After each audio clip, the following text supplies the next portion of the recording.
See everybody, sure appreciate you being here.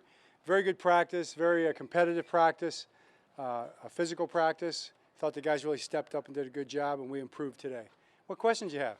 John, with Zay Flowers, we see a lot of the big plays on the field, but off the field and just your interactions with him, how's he, as a rookie, how's he impressed you? It seems like he's very motivated. I would agree. I mean, all the guys are very motivated, and Zay brings a unique personality to it. He's always full of energy. He's an energy giver. I think he radiates energy. He's always ready to go, on point, works hard, does extra, wants to be as good as he can be every day, and he proves it by what he does. So he's doing a great job, and he's taking it one day at a time. John, do you have any injury updates on Rock Yassin, David Ajabo, any of the guys that weren't on the field today? Yeah, those are short term. Should be back very soon. Rock should be back soon. David should be back soon. Trenton had a little issue, soft tissue. So that, we'll probably play it safe for a little bit. We'll see where it goes. I think those are normal camp things. So far, so good. I know you don't like to do timelines with injuries, but is your goal to get Rashad Bateman back by the time the joint practices start, or is it too early to know? Yeah, I don't know. I haven't thought about that. I mean, I think he's doing a really great job. I think there's a chance, he'll be out there pretty soon. But again, I don't want to say for sure because that just gets me in trouble. Then you're going to ask me, you're going to say, well, you said he would be back by a certain time, right? Isn't it? It's like. Don't they say when you get arrested, anything you say can and will be used against you, right? I feel it's similar to that here in this press conference sometimes. We should read you your rights. Right. Read me my rights. Right. I should be read my rights before every press conference starts. right. John, Kevon Seymour is someone who's been a major presence for you guys on special teams the last couple years, but it seems like he's had a really good start playing as a defensive back. What are you seeing? I agree 100%, Luke. He's playing DB very well. I mean, he's he's done for special teams wise. He's a guy that had high promise coming out. Then he faced just a lot of hamstring issues in one particular side, and it dogged him for like 3 different teams and basically cost him in 3 different places. He came in here, we built a plan for him in our training room, in our weight room, and our performance room, and he stuck to it. He's worked really hard ever since, and now, knock on wood, he's been doing great with that. So, and I think his talent's really starting to express itself. John, we probably asked you a lot more about Isaiah Likely, but Charlie Collar, what does he need to show you guys to have a real chance at snaps and targets? Right. Well, I mean, just what you would expect. Charlie's doing it. I mean, he's showing us. He's making catches and he's blocking well every single day. I think he did a really good job with his body composition. He's bigger, stronger. I mean, you walk by him, right? You see how big he is. I mean, he really is impressive. And I think he's done a great job with that. So he's ready to go.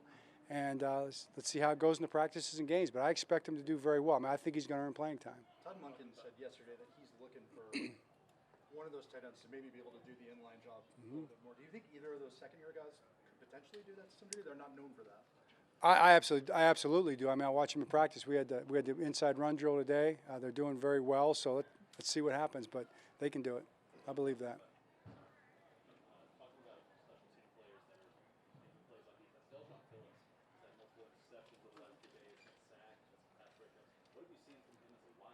Right. Great point. Delshon Phillips is playing. He's all over the field. I mean, how many times he got his hands on the ball? Interceptions, passes broken up. The ball runs outside. He's there waiting for it. Just he looks fantastic, and he's doing a great job. And I would say that the whole linebacking crew is really playing that way. So, really happy with those guys. It's top to bottom. Every single one of those guys is playing super well, and he probably has been the spark there with that particular group, behind Roquan and Pat. John, what do you make of the wide receiver competition right now? Could this be some of the toughest decisions you have to make when it comes to deciding who stays and who goes? No question. I mean, you talk about 5th, possibly 6th receiver making this team. Even the practice squad guys, I think it's just a fight, man. So many guys are playing well. Guys are stepping up. You know that of course you got Tylen and you've got James Prochet, and they've done very well. Then you've got Treadwell stepping up. Then you got Black stepping up. Then you got those young guys popping up and making plays here and there. So I can't wait for the games to start and see who jumps in the games. Coach, we'll be talking to Ajante Elway today. He seems noticeably faster than last year, and he told me last week he did a lot of work in that. What have you seen from him making the jump from last year to this year? Yeah, I mean, that's a great question. I think he is playing faster. Maybe it's his response time, maybe the way he's processing things. But, he flew around last year. He made a bunch of good plays for us with speed last year. The ball goes to the perimeter. You see him, and really all those defensive ends are out there pretty quick. So I think he's having a stellar camp so far. So just got to keep building on it. We're still early. We've got a long way to go.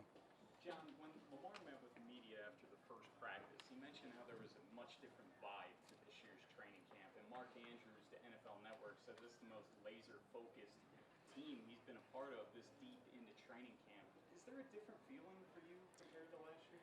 Yeah, I mean, I'd probably defer to those guys' opinion. They're more on the players are the most inside. They're the core, and when they say it, they mean it, obviously. So I'm happy to hear that. I feel that, but I feel every year. I feel like our guys always come to work, but for them to feel a little more juice, maybe that's. I'm happy to hear it. Justin Madubuike's had a pretty nice camp so far. I know that expectations are also high.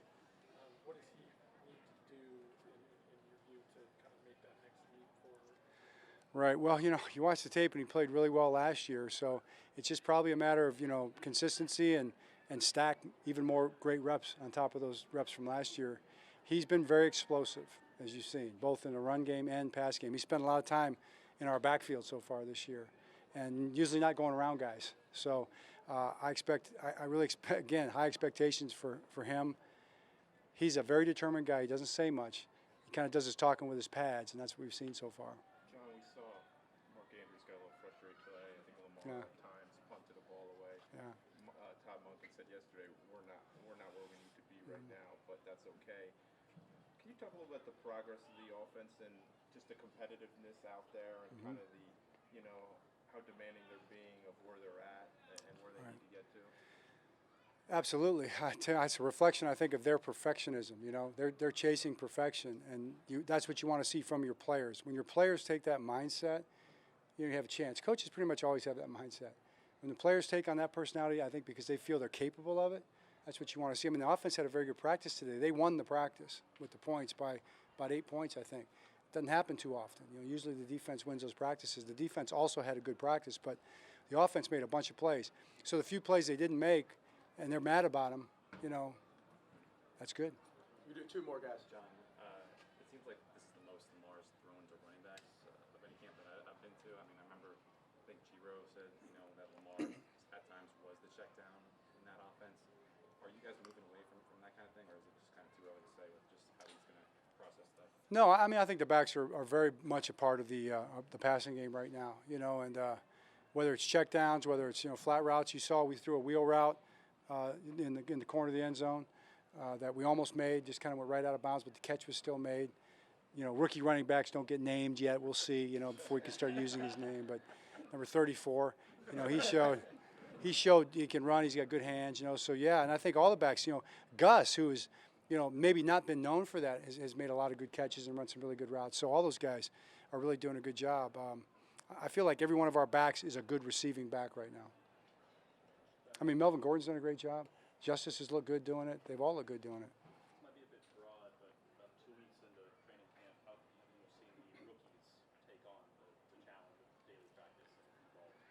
Yeah, I mean, I haven't seen any problem with those guys. I haven't seen those guys blink yet, So, and it's been a grind for them because they do extra. They stay extra after minicamp. They come back in early, and they're just a bunch of guys that kind of like football. They're very comfortable in the discomfort of football, and we appreciate that. That's kind of why we drafted them or brought them in. Thanks, Coach. All right, thanks.